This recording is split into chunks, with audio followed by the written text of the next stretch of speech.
Hay una gran expectativa en el consumo de combustibles fósiles en el área metropolitana, para hablar de nuestro territorio específicamente, porque como es bien sabido, el combustible estaba bordeando los 10.000 pesos el galón de gasolina, y de un momento a otro, por unas políticas estatales que se dejaron de ejecutar en el gobierno inmediatamente anterior a nivel nacional, el actual gobierno nacional tuvo que acelerar el precio del combustible. Lo mismo va a pasar o está a puertas de suceder con el ACPM y el diésel.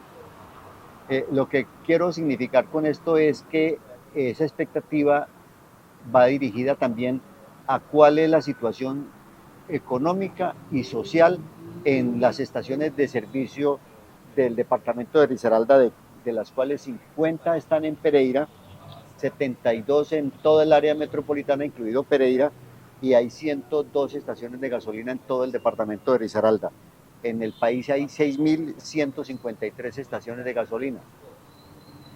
Vamos a dialogar con el doctor José Alberto Arias, la autoridad en el departamento de Risaralda y en el país en materia de eh, la agremiación que se reúne alrededor de Fendi Petróleo, para que nos explique un poco esta situación que tiene que ver con lo social desde el punto de vista de la reforma laboral y de algunas situaciones que se están presentando con procesos de automatización de las pistas de servicio en las estaciones de combustible después de esta pausa. Somos energía de Pereira, es por la gente de nuestra región.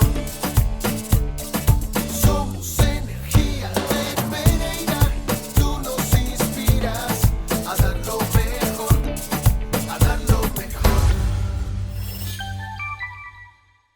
Llega Expo Cajas 2024, el tercer encuentro de servicios sociales y oferta turística de las cajas de compensación. Confamiliar tiene el placer de invitarte a este gran evento de ciudad, donde encontrarás eventos empresariales y académicos, y además podrás disfrutar de muestras turísticas, de emprendimiento y una gran agenda de eventos culturales. Te esperamos en Expo Futuro Pereira el 5, 6 y 7 de septiembre. Juntos, más fuertes. Doctor José Alberto, de nuevo muchas gracias por aceptar esta invitación del programa Puntos de Vista, y de verdad quisiera que nos explicara cuál es la perspectiva que hay, o mejor dicho, aún de otra manera, cuál es la situación actual desde el punto de vista de la prestación de los servicios en las estaciones de combustible, y qué es lo que se vislumbra con el proceso de automatización, si es que se está dando, porque al parecer ya hay algunas estaciones de gasolina en el departamento de Risaralda que están primero en una situación difícil de sostenibilidad del negocio, y segundo, otras que están viendo dificultades para mantener pisteros en las estaciones de servicio. Sí, como usted lo decía, Luis, desde el año 2022 se vino presentando un incremento en los precios de los combustibles. Hoy el precio de referencia para Pereira está en 15.836 pesos. O sea, de octubre a hoy la gasolina subió el 68%. Y a partir de hoy, 1 de agosto, el ACPM tiene un incremento para los grandes consumidores, donde se va a equiparar el precio del biodiesel al precio internacional. O sea, van a pasar de 9.716 pesos a 15.800 pesos para esos grandes consumidores. ¿Quiénes son esos grandes consumidores? Pues son 150 empresas, de las cuales están los ingenios, las cementeras, incluso empresas petroleras, empresas mineras, que van a tener que pagar el ACPM o biodiesel a los precios internacionales. El ministro de Hacienda ha dicho que posiblemente este año se vaya a tener que hacer un ajuste de 3.000 pesos para el transporte de carga y de pasajeros, y el próximo año otros 3.000 pesos para llegar al precio internacional del biodiesel. Esto va a ser un duro golpe para todos los colombianos, no solamente para el sector transporte, como alguien lo decía. Yo he manifestado que esto va a impactar a todos los colombianos, porque esto va necesariamente a jalonar la inflación, porque las fletes se van a incrementar y también la tarifa del transporte colectivo y masivo. Entonces, aquí hay una gran afectación para todos los colombianos. Y obviamente esto va a resentir mucho más a las estaciones de servicio, que ya hemos visto que la gasolina, tuvimos un descenso en la venta de gasolina en todo el país y también vamos a tener un descenso en la venta de biodiesel porque hay mucho vehículo particular que debido a los precios de la gasolina se pasaron a biodiesel, pero también tenemos vehículos que son doble cabina, que tienen platón, que son de contratistas, que utilizan el biodiesel y que van a tener que hacer una racionalización también en el consumo de este combustible. Doctor Alberto, en el área metropolitana Pereira, Dos Quebradas, La Virginia, hay 72 estaciones de gasolina. De esas 72 estaciones, ¿cuántas cree usted que no están en condiciones de sobrevivir a las dificultades que están atravesando? Bueno, entonces, primero tenemos una reducción de consumo. Dos, tenemos una guerra de precios muy fuerte que se da en los grandes centros de consumo, en las áreas metropolitanas, y eso también afecta a los pequeños pueblos, porque al tener el combustible mucho más barato en las grandes ciudades, pues la gente que vive en los pueblos aprovecha cualquier oportunidad de venir a la ciudad capital y tanquean sus vehículos en las ciudades, afectando, digamos, a estas estaciones de los pueblos y los ingresos, la generación de empleo en estos pueblos, incluso la sobretasa de estos pueblos, que muchos de ellos viven con la sobretasa, digamos, lo meten como sus ingresos corrientes para programas sociales que ellos realizan. Entonces, lo que nosotros estamos viendo es que esta situación, guerra de precios, bajo consumo, reforma laboral, disminución de la jornada semanal, conforme a la ley 2101 del 2021, está impactando y va a impactar de manera muy directa a estas estaciones precisamente de los pueblos. Y en las ciudades capitales, Luis, en el análisis que nosotros hemos hecho, es que muchas estaciones están buscando alternativas frente al tema del impacto que vamos a tener en el tema de la reforma laboral y obviamente en esta disminución de la jornada laboral. ¿Cuáles son esas alternativas? Uno, estamos mirando cambiar los horarios de atención al público. Algunos hablan de arrancar a las 5 de la mañana y terminar a las 8 de la noche. Otros hablan de automatizar estaciones de servicio. Perdóneme, o sea, cerrar una estación de gasolina después de las 8 de la noche. Esa es una alternativa que se ha venido De 8 de la noche a planteando. 5 de la mañana no habría servicio. No habría servicio. En los pueblos se hace así. Esa es una opción. Ah, bueno. Hay algunos pueblos que lo están haciendo ya así, previendo todo lo que se está presentando. Tenemos estaciones, por ejemplo, yo le doy el caso de Argelia en el norte del Valle. Sí. Las 6 de la mañana abren la estación y están cerrando a las 8 de la noche. Y en algunos pueblos, en Pueblo Rico, también lo están haciendo de esa manera. Y se va generando una cultura de comportamiento de a qué horas debo tanquear. Exactamente, se está generando eso. En las ciudades va a ser un poco complicado, pero esa es una de las alternativas. Ayuda al empresario distribuidor de combustible a racionalizar sus gastos en materia laboral. Claro que sí, y sobre todo porque es que el impacto de la reforma laboral que Avena va a hacer curso ahora en esta segunda legislatura en el Congreso de la República, va a tener un impacto del 19% sobre los costos laborales, casi que muy difícil de cumplir para un empresario. Claro. Entonces, estas alternativas y sobre todo la de la automatización tiene, digamos, también sus bemoles, Luis, y es el tema que hemos analizado y que lo manifestábamos, es la pérdida de empleo que eso puede generar en las estaciones de servicio. Hoy una estación de servicio emplea más o menos 9 personas por estación de servicio en la parte operativa. Y una estación de servicio automatizada solamente emplearía 3.5 personas. Es decir, que aquí se podrían perder alrededor de 5 empleos de manera directa. Y esto pues es nefasto para un país que reclama mucho más generación de empleo y que, como lo vimos en los datos del DANE ayer, el desempleo volvió a crecer nuevamente. Pero esa disminución en la generación de empleo se da ¿por qué causa? ¿Por la automatización o por la reforma laboral? Es que la alternativa y digamos que la contrapropuesta para hacerle frente a esa reforma laboral que va a ser muy nefasta para los pequeños empresarios, es que esto no solo afecta al sector de la distribución minorista, que trabajamos 24/7, esto también va a afectar a los hospitales, que también trabajan 24 horas al día los 7 días a la semana, los centros de salud, el sector gastronómico, muchas empresas que trabajan 24/7. Algunos negocios que están apareciendo que trabajan todas 24 horas como Oxxo, las tiendas estas nuevas. En Pereira ya han abierto como 40 tiendas de esas. Los call centers que Los- también trabajan. Sí, claro. Entonces, todo esto va a tener una afectación muy directa sobre los pequeños empresarios. Recordemos que el tejido empresarial en Colombia está conformado por el 95.3% de microempresas. Microempresas, sí, señor. Solamente, y esto es una gran discusión que hemos planteado con el Ministerio del Trabajo y con la ministra Gloria Inés Ramírez, que es de esta parte del país. Sí. Ella cree que este país es de grandes empresas. No, este país es de microempresarios, es más, de empresas familiares. Y esta reforma laboral va a impactar precisamente a estas pequeñas empresas. Después de esta pausa, doctor José Alberto, sí quisiera que por favor nos ayudara a resolver el tema, no solamente de este impacto de la reforma laboral, sino de la automatización. ¿Qué tan progresiva puede ser esa automatización? Si se va a hacer de un solo tajo o ya se ha empezado a pensar en ella después de la pausa. Con su aporte no solo demuestran confianza en esta administración, sino que también permiten que esos recursos se conviertan en grandes obras y proyectos que benefician a toda la comunidad. Cada peso pagado se traduce en mejores servicios, infraestructuras renovadas y una ciudad más próspera para todos. Gracias por ser parte del progreso de nuestra ciudad.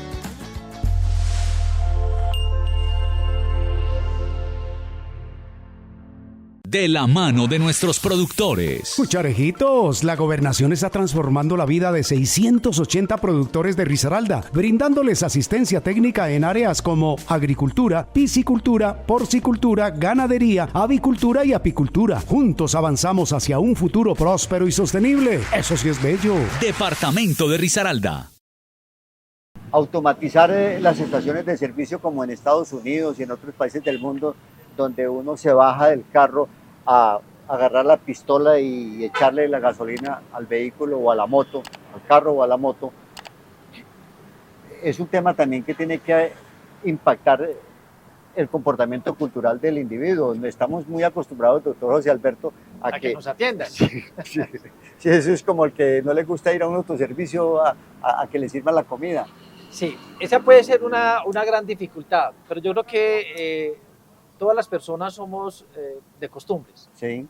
Entonces, le doy una chiva. En Pereira ya estamos mirando y estamos listos para arrancar con una prueba piloto en una Sí. estación de servicio y sobre todo en una isla, para mirar cuál es el comportamiento, cómo la gente va a tomar, digamos, esta automatización de la estación. Obviamente ahí va a haber algo diferencial para que la gente se baje, tanquee, con todas las medidas de seguridad del caso, porque inclusive la reglamentación técnica 40198, que es del año 2021, permite que las estaciones de servicio sean automatizadas, pero se va a tener una persona por turno para poder tener, digamos, la seguridad frente a cualquier conato, cualquier situación de seguridad que se pueda presentar. Pero sí, vamos a hacer un ejercicio. Se están haciendo todas las adecuaciones para arrancar con una isla en una estación Acá de en servicio Pereira. aquí en Pereira. ¿En dónde? Y mirar, no me han autorizado No. todavía dar como la chiva, pero estamos haciendo ese ejercicio. Pero lo van a anunciar para que la gente lo sepa. Claro, y sobre todo porque queremos mirar a ver cuál es el comportamiento de la gente. Me cómo- cuenta para ir a cómo- hacer el video de cómo se comporta la gente. Sí, claro. y cómo va a ser culturalmente, digamos, esa transición. Ahora que todo el mundo habla de transición, vamos a mirar Sí. cómo ocurre eso. Porque sí hay que evaluarlo para mirar si es posible ir, como usted le decía, avanzando en este tema de automatización. Precisamente, yo reitero, si el gobierno no da señales claras en materia de sostenibilidad para las estaciones de servicio, con un precio piso que garantice esa sostenibilidad de las estaciones, muchas van a tomar esta determinación para poder, digamos, seguir sobreviviendo en un mercado que se ha vuelto supremamente competitivo. Usted me decía, doctor José Alberto, que hay algunas estaciones que parecería que inevitablemente van a desaparecer, que son las que tienen ventas entre 1 y 20.000 galones mensuales o al día. mensuales. Mensuales, ¿cierto? Así Hay es. unos rangos. ¿Cómo se manejan o se comportan esos rangos? Sí, digamos que nosotros tenemos unos clúster o unas categorías de estaciones Sí. entre 1 y 10.000 galones, entre 10.000 y 20.000 Ajá. y así sucesivamente. Tenemos por lo menos 6 grupos. En el análisis y en el estudio que hicimos con el doctor Johnny Cardona, que le doy mis agradecimientos por ese estudio tan serio que hizo, una de las conclusiones es que precisamente con esta reforma laboral y el impacto de la disminución de la jornada laboral, las estaciones que están en ese clúster de 1 a 20.000 galones tienden a desaparecer, porque no hay cómo precisamente sortear esos costos laborales que se van a... Que sea sostenible, sí. Que sea negocio, que sea negocio. Así es. Y las de tercer grupo, tercer y cuarto grupo, están ahí como en punto de equilibrio. Entonces Están entre los 20.000 y los 40.000 galones. 40.000 galones. Esa es una situación bastante crítica, sobre todo para un sector que genera en el país más de 50.000 empleos de manera directa. Entonces, y que, reitero, la inmensa mayoría de estas estaciones de servicio son de empresas familiares. Que yo creo, Luis, que usted conoce aquí las empresas y a muchos de los propietarios, Sí, señor. que vienen de tradición, que hoy ya están, yo creo que en la segunda y tercera De generación. toda la vida. Entonces, ahí hay una gran incertidumbre frente a estos mensajes y estas señales que el gobierno viene dando, atacando mucho al sector empresarial y sobre todo a las microempresas. Las de los pueblos entonces van a desaparecer. Las de Apía, la de Pueblo Rico, porque esas están en qué rango. Eso Están en menos de 20.000 galones al Sí, mes. Pueblo Rico son estaciones, hay 2 estaciones de servicio que no, entre las dos venden alrededor de 25.000 galones. Balboa vende 8.000 galones. La Celia, todas estas estaciones de los pueblitos son las que tienden a desaparecer y eso puede tener un riesgo importante.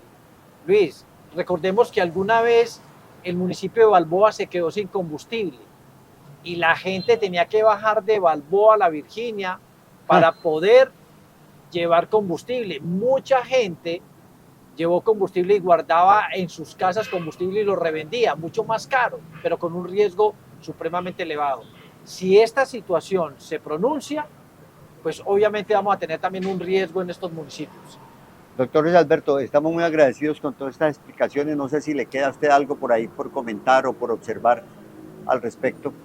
No, esperar que el gobierno mire un poco hacia este sector, que es un sector que genera una dinámica importante, que representa el 7.18% del Producto Interno Bruto Nacional, no es de poca monta, que tenemos muchos inconvenientes, que hay que hacer un ajuste en el margen de la distribución minorista a través de la Comisión de Regulación de Energía y Gas, que la Superintendencia de Industria y Comercio tiene que determinar y regular un precio piso para que haya sostenibilidad en el negocio y podamos seguir generando esta dinámica social y económica para el país. En mi opinión personal, doctor José Alberto, la reforma laboral no va a tener visto bueno del Congreso de la República.